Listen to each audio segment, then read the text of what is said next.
Hello, listeners. This is Lee Price. This is Will Ford from Football 365. And you're listening smartly to At the Bridge Pod, a Chelsea FC podcast, although I would describe it as the Chelsea FC podcast. Magical from Eden Hazard. Kai Havertz in the Champions League final. Ivanovic!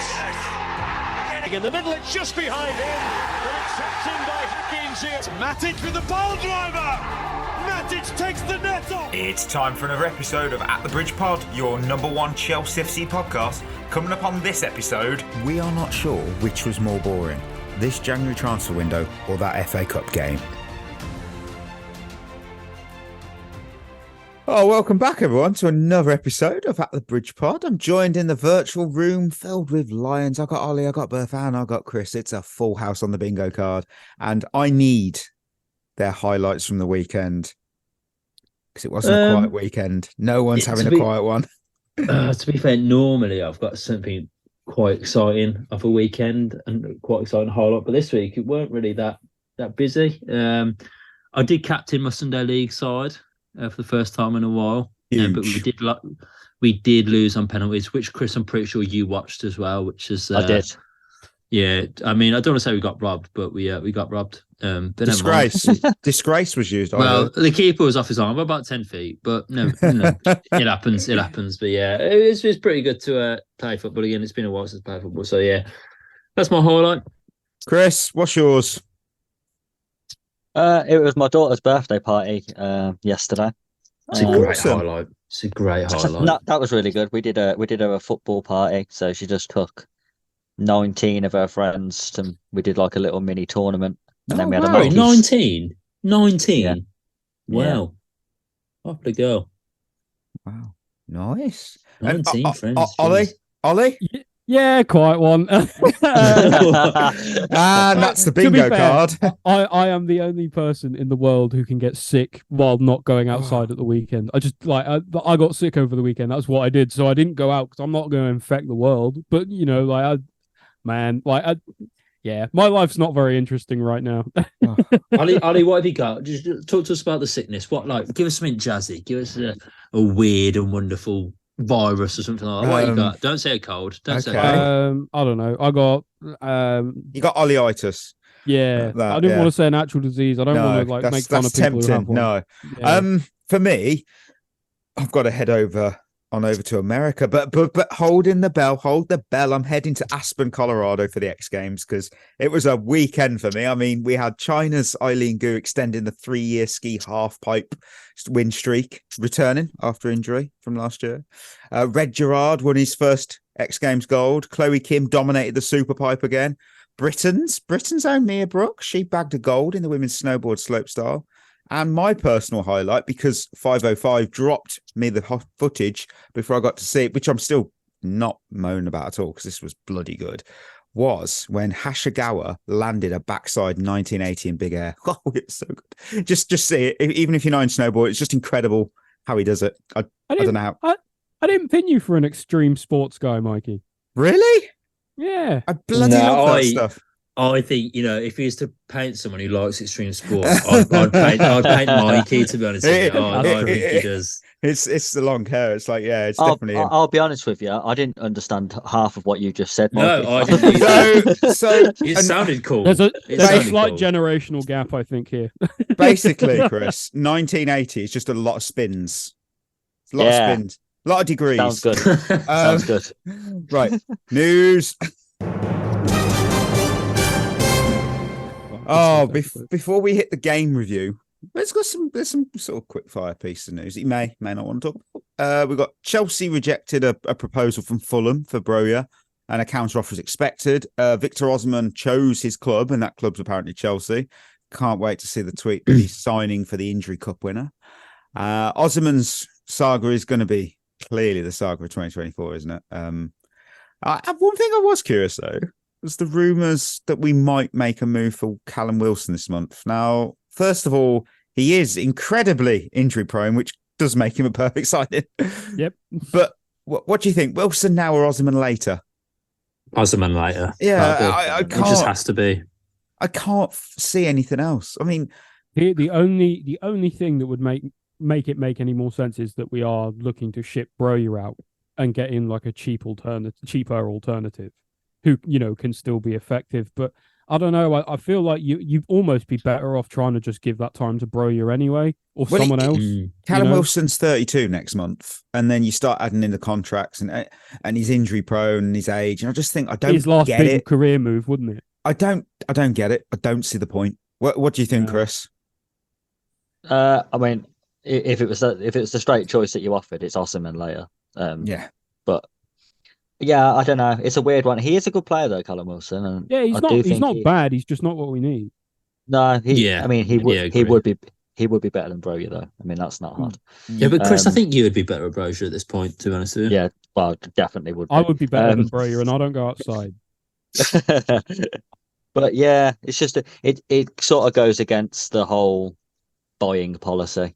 Like we've heard, haven't we? I'm sure we've all heard that we won't go for Benzema because essentially he's too old and goes against our well, to be fair, policy. Benzema's on like £3 million. Yeah, I love how everyone missed that and just sort of thought, we'll get him on. We'll get him on loan. We'll just have to pay a contribution of his wages, and even I think 350.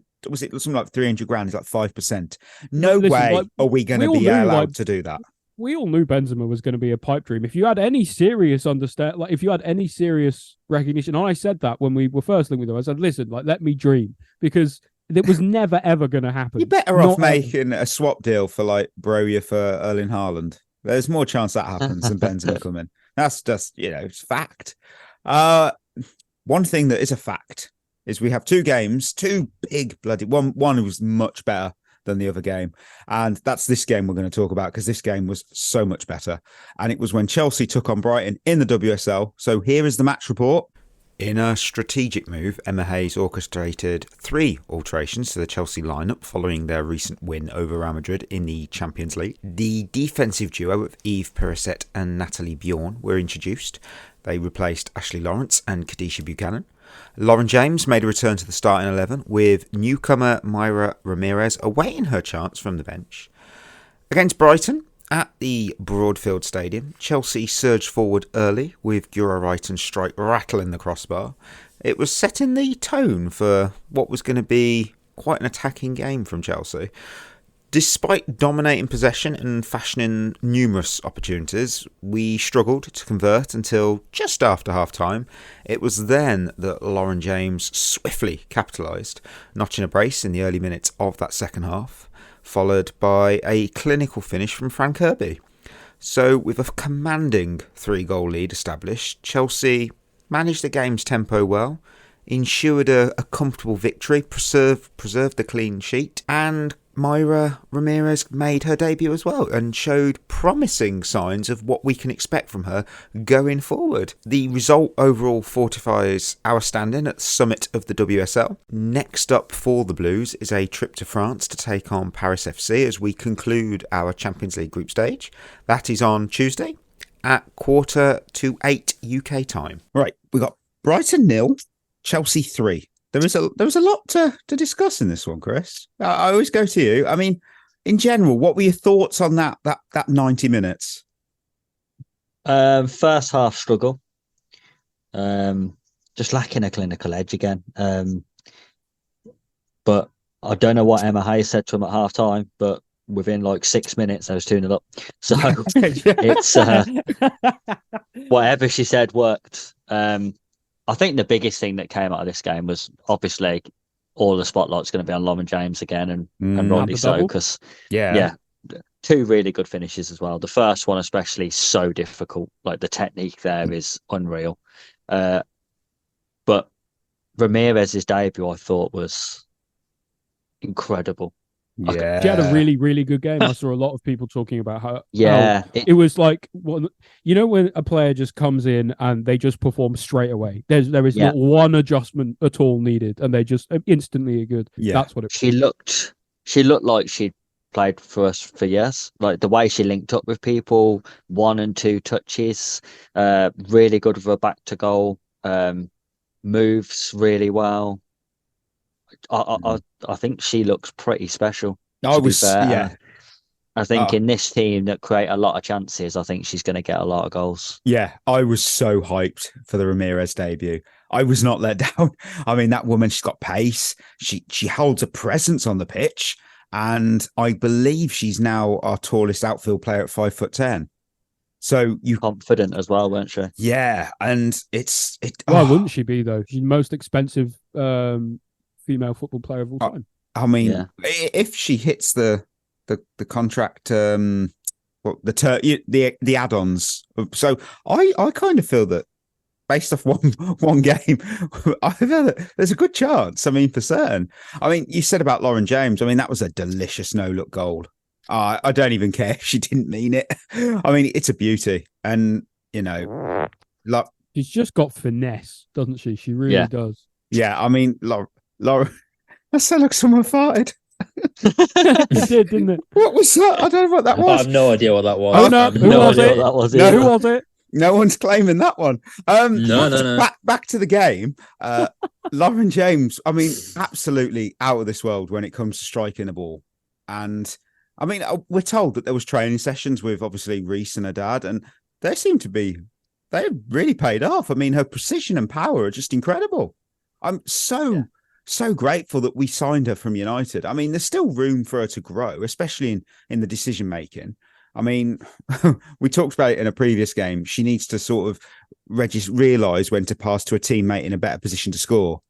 But, at the end of the day, she's representing a country. She's evolving her game. She's evolving our game as a whole with the team. And, I mean, we're lucky. We're lucky. I do have some other notable exceptions. I've got some notable names. I've got Fran Kirby. What a game. I mean, she was really good. Scored a goal, 29 accurate passes of 31, 5 chances created, the most in the game, 41 touches, 3 passes into the final third, 3 recoveries. Absolutely loved the no-nonsense attitude from Jess Carter as well. Just seems to be getting back to that best in the last couple of games. And then to top it off, it wasn't related to the game, but it was something after. And that was obviously Aggie Beaver-Jones extending her stay. So of all them pundits saying that we're going to have a downfall after Emma Hayes is leaving, mass exodus, we're extending a player after player, and she's one of our best, especially from the Cobham Academy. We've just signed an incredible forward. Sam Kerr is likely, not official, but to have signed a new deal. Hey, I'm fine with what's going on. If the pundits want to talk, let them talk. We'll keep the receipts. It's not really bad nice for a downfall, is it? It's bloody good downfall. Ooh, really not. I was going to mention it in the news actually. I forgot to. That Aggie got a new deal. She really deserves it, and massive for her. Yeah, really. Congrats. Yeah, I mean, one person who's been incredible this season. There's so many you can name from this team. It's just brilliant to say, and yeah, I can't wait. I mean, we're still top. We've got 3 points clear over City. Hey, next game is obviously Paris tomorrow night. And then I don't know who it is let me just put it. Oh, Everton on Sunday. So they're 9th. We'll see how it goes. Here's a question for you boys before we move on to the men's. Who do you think, I just thought of this question right now. Who do you think is going to have a better career or legacy at Chelsea? Lauren James or Reece James, do you think? I think in terms of their respective sports, Lauren. Yeah, I feel that right now. Yeah. Like I think Lauren is better than her compatriots to a higher degree than Reece is. I feel like the gap's bigger. Yeah. Do you know what I mean? Yeah, I could see Lauren James being the first Chelsea player in general to lift a Ballon d'Or whilst playing for Chelsea. Obviously, we've had Shevchenko, but he didn't lift the Ballon d'Or whilst playing for us. So, yeah, I feel that is a very likely outcome. Right, the other match. Oh, my word. The match report is sponsored by a good night's sleep because this game sure would send you off to the land of nod. It was a 0-0. That was it. It was a 0-0. I mean, I did find winners. I did find losers. How many did we all collectively find for winners? I got 2 and 2. I got 3 and 2, I think. Yeah, 3 and 2. I've got 3 and 3, but I just found it really hard because no one was really bad, but no one was really good. So everyone was like 6 out of 10. It just didn't really know. I've got 3 and 3 as well, and I'm not really sold on any of them. Yeah, yeah. Oh my word! I mean, you know what? I'll kick it off because I feel that we might have got the same guy, Georgi Petrovic. Yeah, Yeah, he's one of the Yeah. winners. Yeah, Yeah. I yeah, mean, it has to be. let me tell you about the importance of a goalkeeper. I mean, it's a position where you just can't afford to mess around. You know, if you're not up to par, trust me, everyone's going to know real quick. I mean, show me a winning team ever in history with a bad goalkeeper. I'll wait because I don't believe there is one. And Petrovic, since he stepped in for Sanchez back in December, he's been nothing short of stellar. And Friday's game was just another piece to why he's our number one. It's a trend now, and he looks like the top dog in our goalkeeper department. I mean, when we even brought Sanchez from Brighton, that was a bit of a he was relegated to third choice at that club. Petrovic, just a different story. A quiet arrival from New England Revolution, but what an impact! That is probably up there with Gusto. Some bloody good business we've been doing.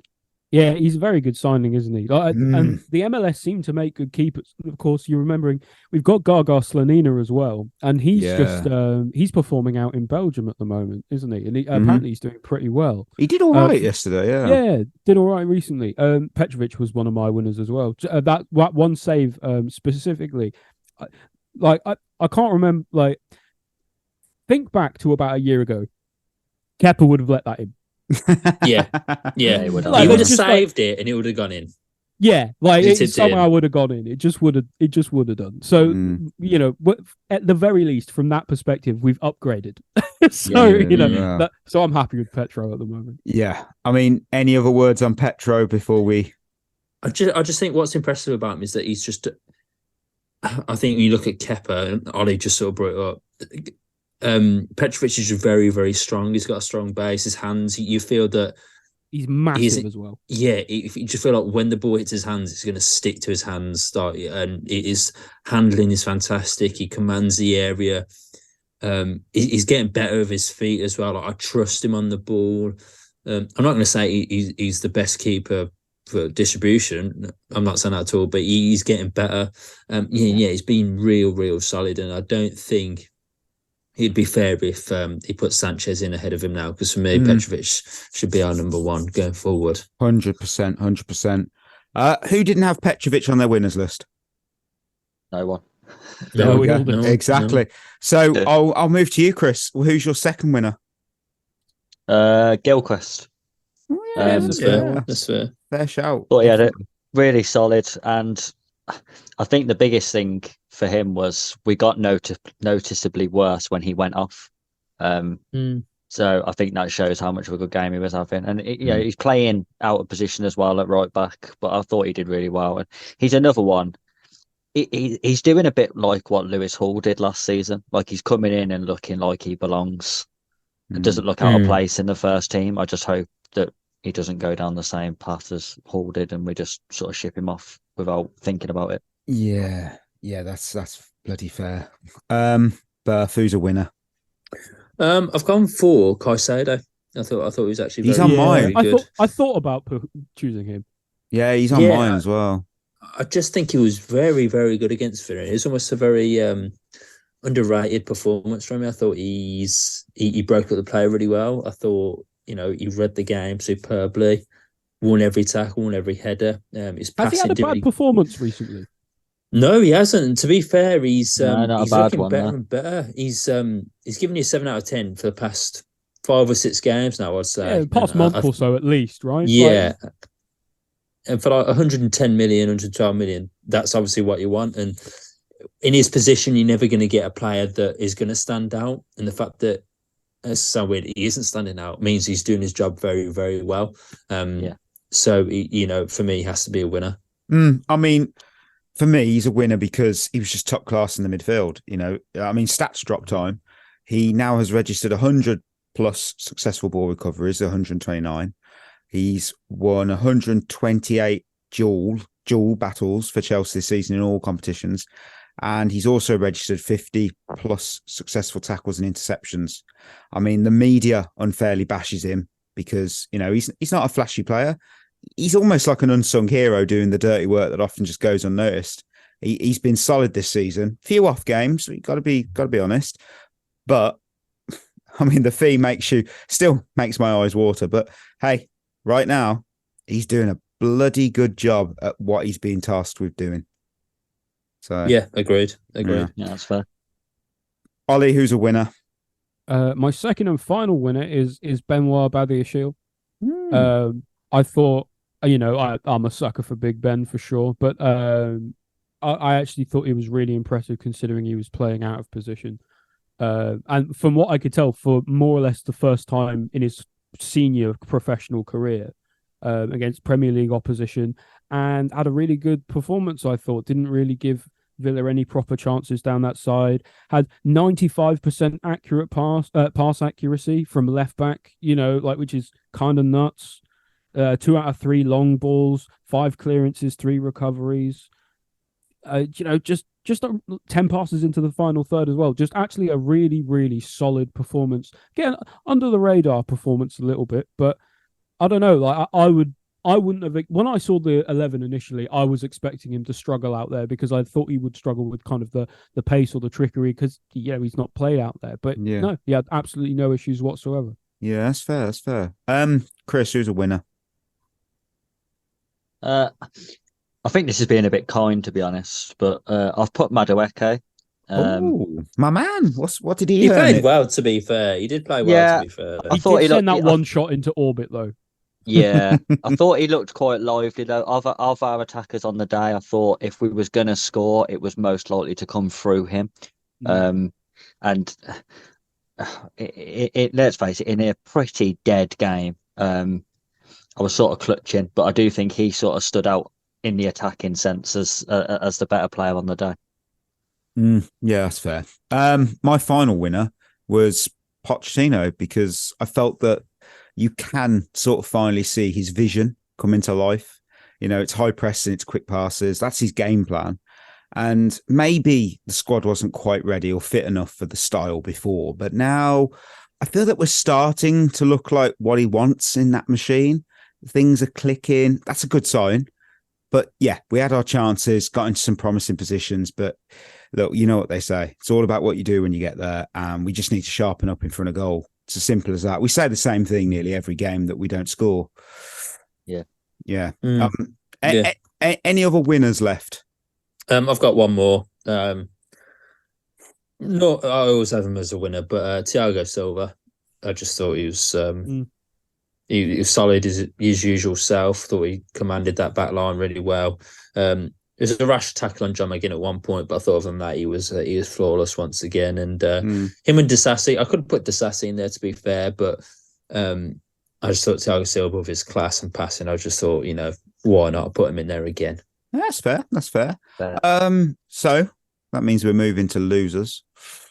Oh, I got 2. They're not individual losers. You know what? I'll kick it off with, I've got my first loser was whoever put the 50 million price tag on Armando Broja.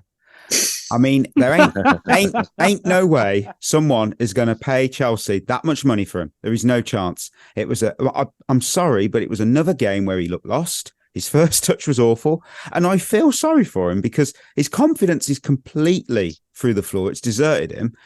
I just feel that get that dude alone, let him build himself back up, and he might come back better. But it looks like if we're going to loan them out, anyone this month, it seems loan with an obligation to buy. So if we loan him out successfully, he's gone.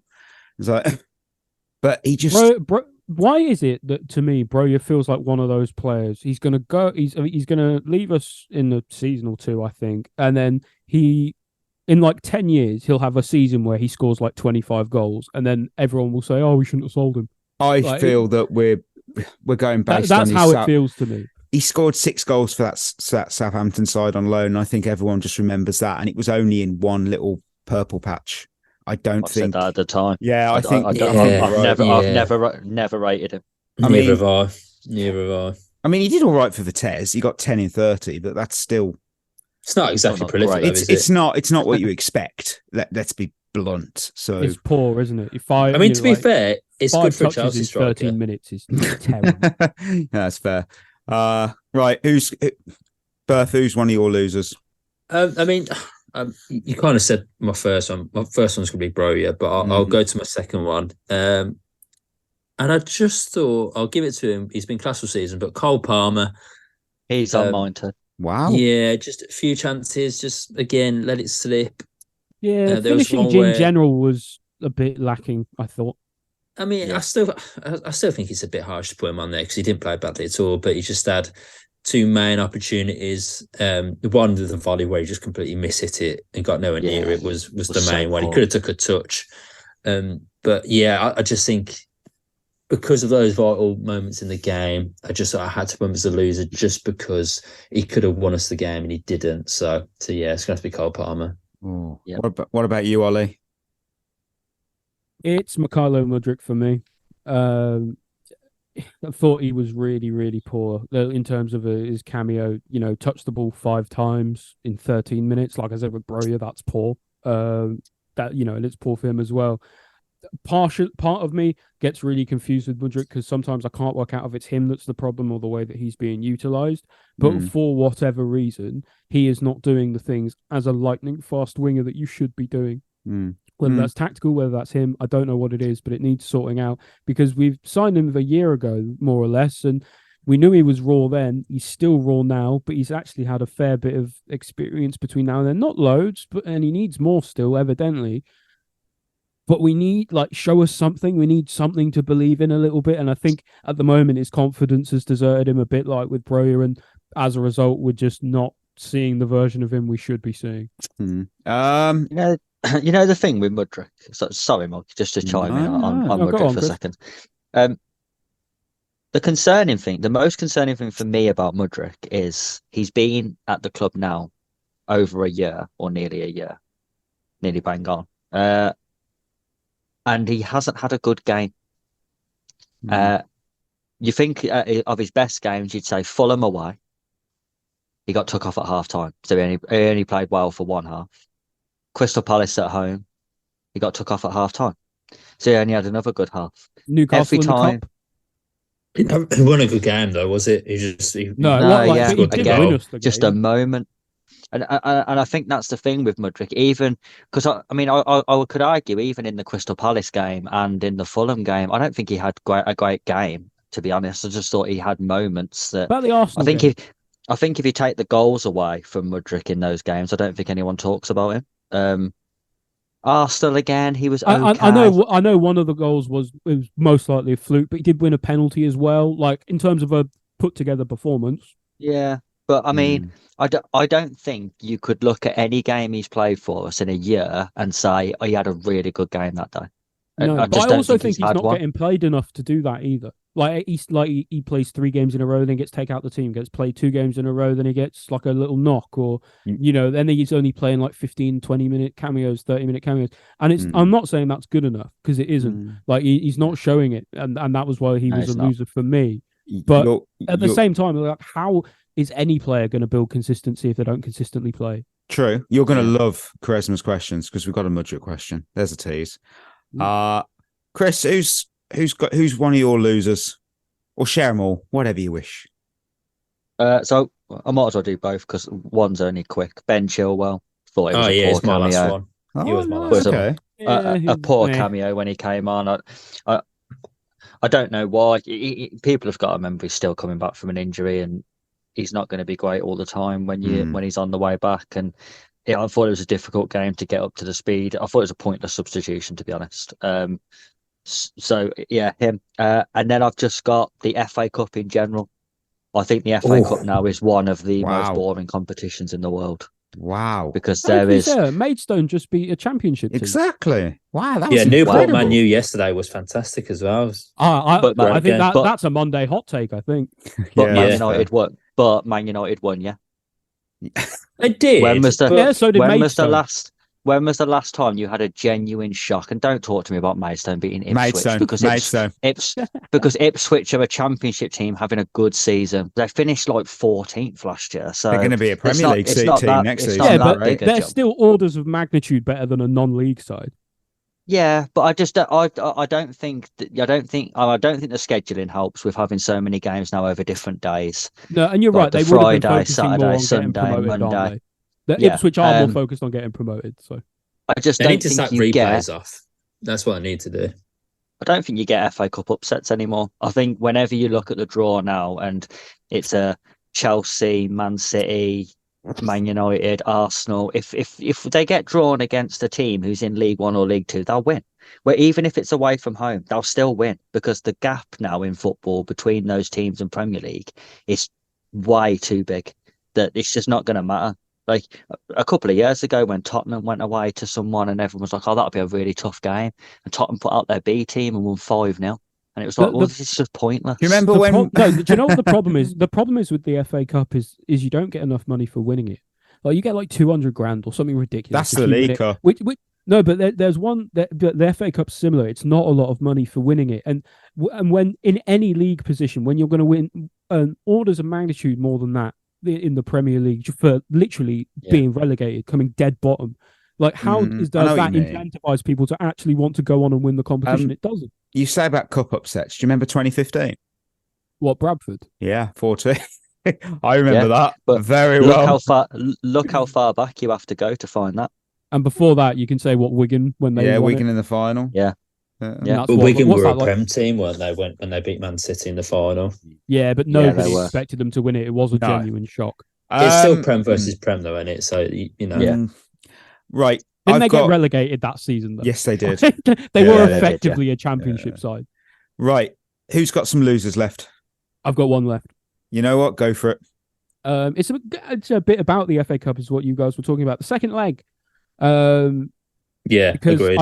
I think in general we've got to go to Villa Park. They're a strong team. The fans will be behind them. You know, like we're really going to need to be on our A game. If we get past Villa, we've got a really potentially good run. Like ahead of us, we're playing Plymouth or Leeds. Plymouth or Leeds, yeah. Yeah, Plymouth or Leeds. You know, it's a really, really good opportunity to get further up in another competition, and it's important for us to do that this season. But I can't lie. I think the atmosphere is going to be against us. We need to go in with our, that is our next most important game for me. And I don't know, like I know every game that we play is another game of experience. So that in that sense, it's good. But I just think going to Villa Park is going to be really, really difficult. Yeah.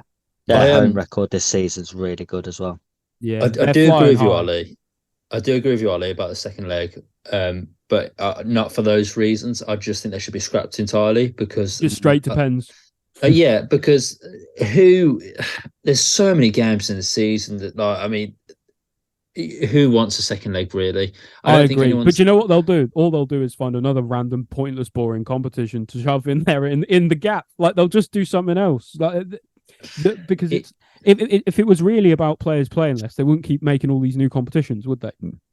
Well, no. You know, like I can see where. Yeah, I can see where you come. I think the problem is as well. I think the thing with the replays is it gives, like, if a team does manage to hold a big team at home, they get to go and play at their place. Yeah. I think maybe you could do it though. How, like, if it's teams in the same league playing each other, there's no replay. It just goes to pens. Because they don't want to play each other again. And it's not a massive day out for them because they're going to play each other.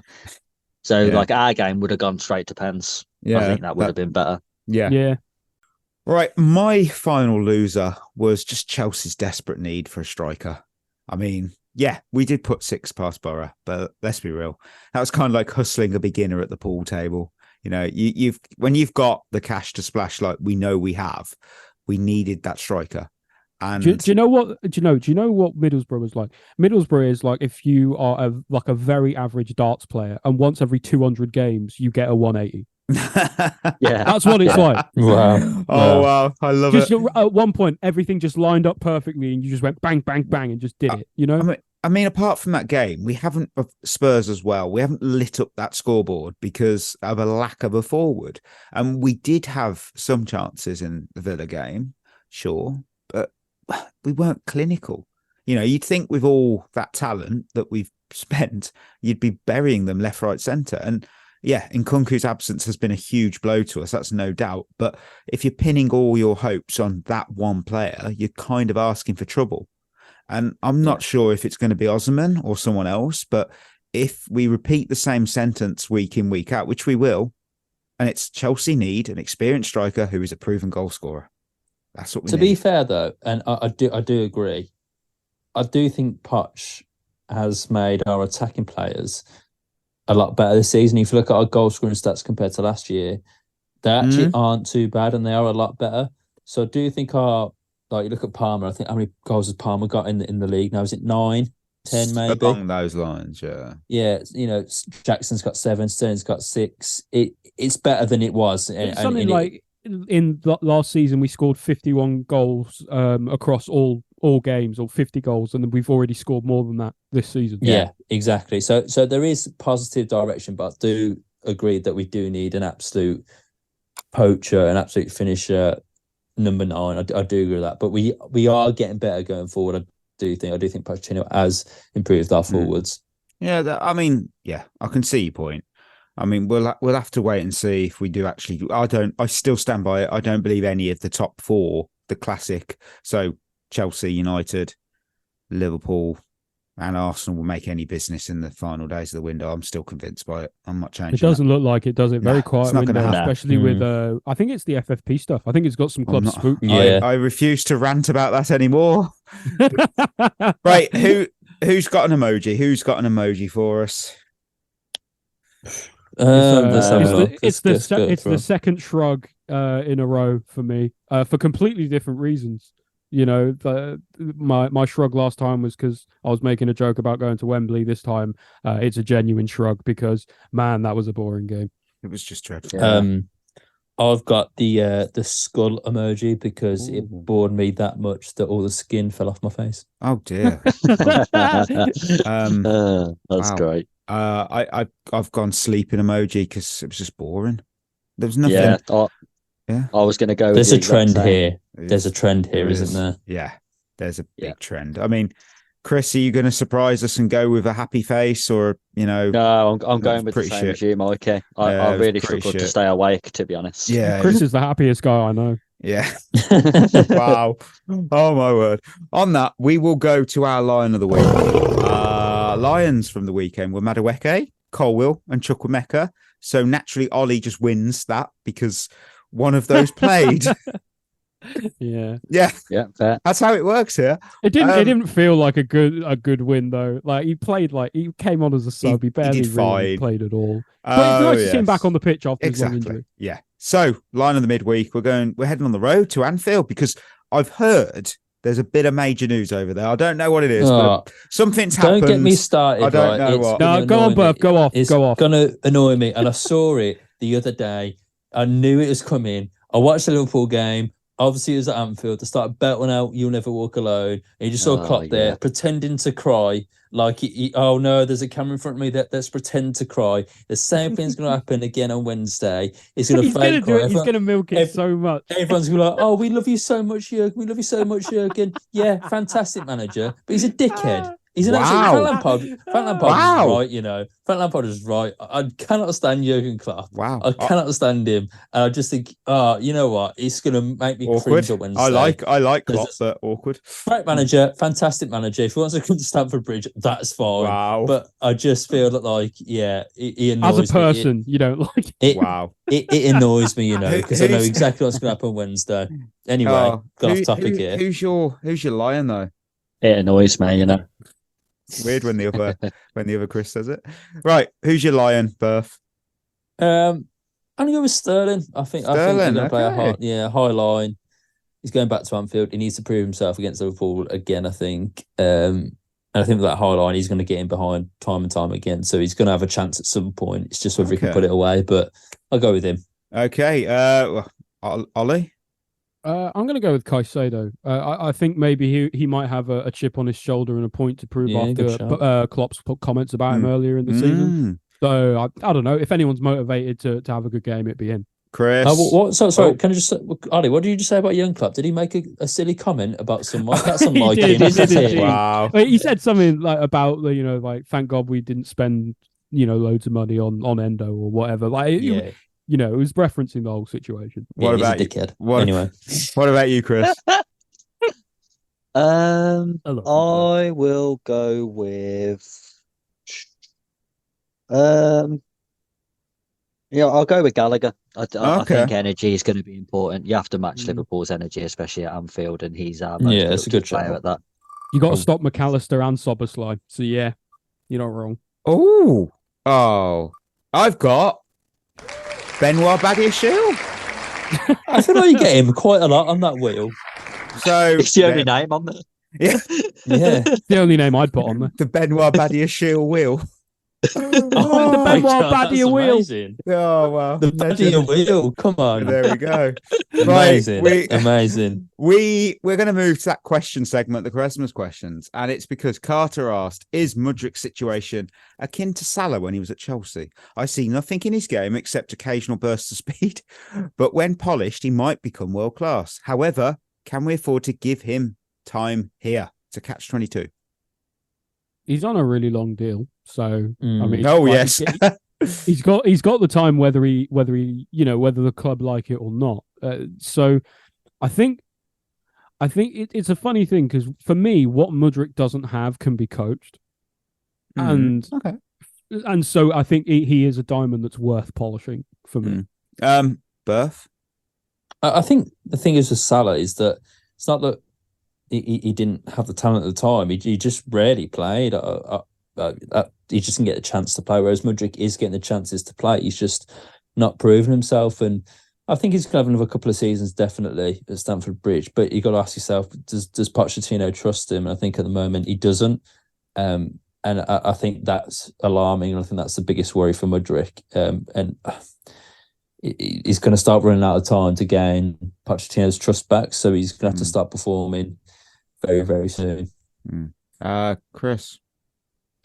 I think the Kevin De Bruyne and Mohamed Salah thing really scarred us for life. And I think now we are so concerned as a fan base of that happening again that we give players so much time when they just don't show anything. And I think Mudryk could be one of them. I'd be willing to give him a season-long loan somewhere. But if he doesn't perform, then you cut your losses, because the difference between him and Salah is Salah, I thought when we had him, he still looked like a good player. He scored a few goals in the handful of games that he did play. In the 6-0 versus Arsenal, he scored the last one, didn't he? Yeah, and he scored the week after. It was either the week after or a couple of weeks after against Stoke exactly at home. When he scored, and that is the first ever Chelsea game I went to. That's a nice fact for you. Nice. So it's like he still looked like a player. With Mudryk, I just don't see it. I said last week that I think he needs to be coached properly, but for me, it would be one loan, and if he doesn't do well, then you cut your losses, because we've done it too often over the last couple of years, just giving bang average players so much time that this is why we keep sitting in mid-table. And you send like a £60 million player on loan. Well, we ain't got no we choice sent Lukaku on loan. We sent Lukaku on loan. But he wasn't 60 million. He was 97.5. So it's slightly different. But we did it. And finally, Huffins, and it's a me question, which is nice. They've asked, they want my thoughts on the new Seattle Sounders crest. Right. You know, I was all set to hate it. It's not too bad. Don't get me wrong. I don't see it as an improvement, because it could have, but it could have been a lot worse. That's how I see it. I mean, I appreciate they didn't do the whole overboardness on the whole branding spiel that we get, oh, this angle of the crest represents this, or we chose pistachio green because it represents this. I'm glad it was just, quite simple. It's got the Seattle Space Needle even. And after seeing what happened with the Chicago Fire logo, I'd say we've dodged a bullet.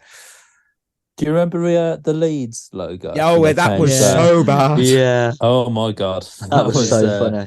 It did, let's just say it didn't look like a football club logo. I can't believe they thought that was a good idea. It was awful. Straight out of Pro Evo. That was it really mad. Was. Mad. It was. I mean, I know it wasn't asked, but don't get me started on the leaked Seattle Sounders home kit for the upcoming season, because it's an anniversary kit as well, 50 years. I don't like it. I find it awful. And it's Adidas. Adidas always deliver. But this one's just like, I don't like it. I just don't. That's my taste, but just don't like it. I'll be honest with you, Mike. You're going to have to put both the crest and that Yeah, kit in the group chat because I want to know what you're talking about. Okay. Yeah. Okay. So I got a lot of love for Seattle. Seattle is a place. The Mariners. I'm a Mariners fan. For any Mariners fans out there, nice. We love. Ichiro. That's his name. That's the old logo, and this is I know that one. This is the new logo on an actual kit. So there's the new one. It's got the Space Needle, got the year we were founded. I get it.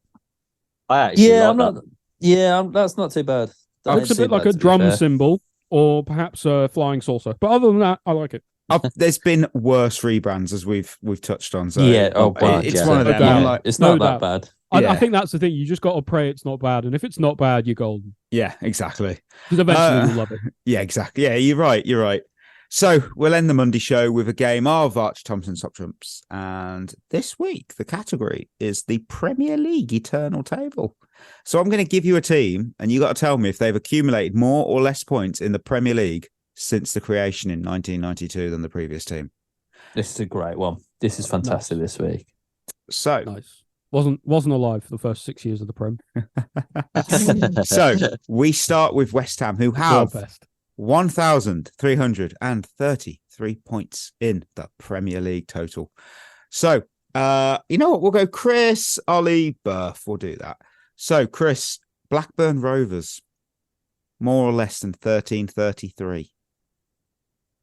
I'm thinking collectively West Ham have been in the league longer.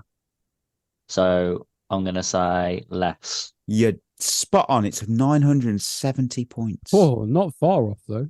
Yeah. So I've already forgot who I said bad next. Season's left. Ollie next. Ollie, next. you have got Leeds. Yeah, Leeds will have more than that. You think? They've got 820. They've got less. Ah, I say Blackburn won the Prem. People forget that. They did. Yeah, but only once. You weren't born for that, Ollie. So no, you're right. I wasn't. Oh dear. Right. Berth, you've got Crystal Palace, more or less than Leeds on 820. That's a real tough one. Have they been down recently? Yeah, they've been down a few times. They have. Yeah. You know what? I'm gonna go less. They've got 630. Yes. Less. Well done, Berth. Well done. Chris, I've done all right, haven't they? Yeah. Chris, you've got the team we put 6 past, and that's Middlesbrough.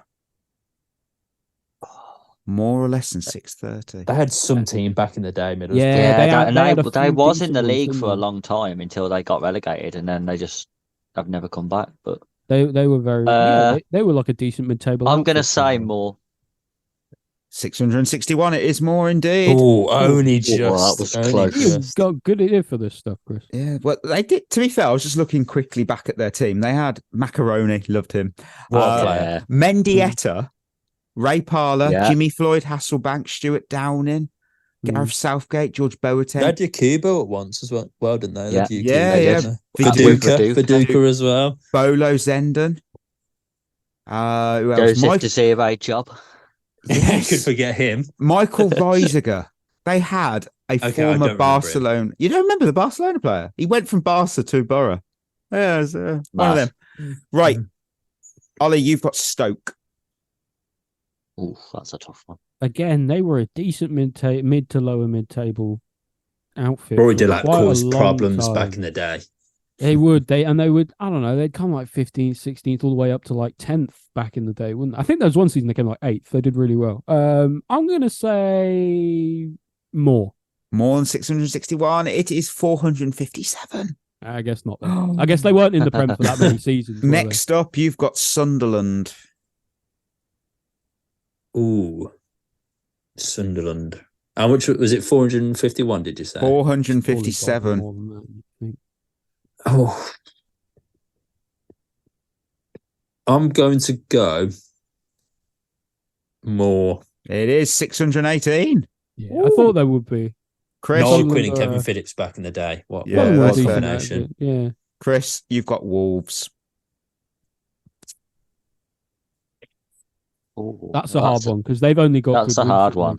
That is they've always been sort of up and down.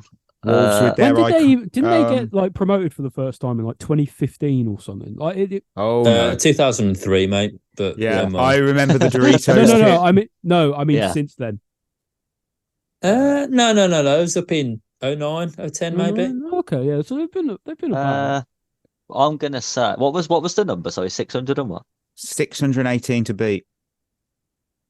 Yeah, I'm gonna say more just. Wow. Well, it definitely they got 418, 200 less. Wow. Jesus. Wow. God, they are shit. Yeah, well. To be fair, I think like Sunderland, if you really look at it's not Sunderland, Wolves, if you look at them in the league over the last few seasons, they've only really had a couple good seasons in the Prem ever. Yeah, that's true. Ollie, you've got Fulham.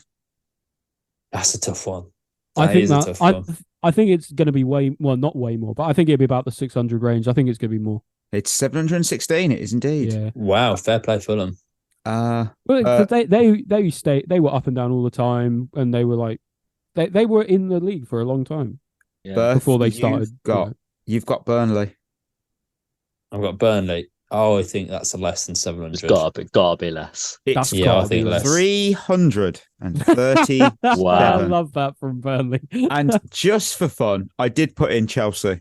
So how many have they got? If you can get close to the number, I'll be impressed. It is more than 337.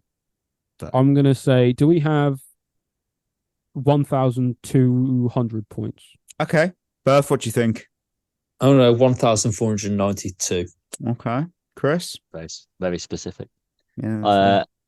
I'm going to go 1,350. Wow, you are all miles off. We've got 2,213. Oh, but to be fair, I was technically the closest because I was still miles off there. But to be fair, like, what do I win? Like, so for example, like like you guys live in the middle of the country. I live out in Wales. I'm like closer to America. Do you know what I mean? Yeah, like, you are. Well, you are, Ali, I mean, I feel that the reason we have that many points was that little winning streak that Antonio Conte took us on. It just really tipped us into the 2,000 range. Yeah, that's true. So thank you for listening to this episode. Treat yourself well. We'll be back on Friday. Lots to talk. There'll be Champions League and also Liverpool. And we'll be talking about Klopp, Berth's favourite manager. So no comment. I prefer not to speak. So till then, that will be us signing off. You've been listening to At the Bridge Pod, a Chelsea FC podcast. Follow us on Twitter and Instagram by searching for At the Bridge Pod. And if you're listening on Apple or Spotify, leaving us a review is always appreciated.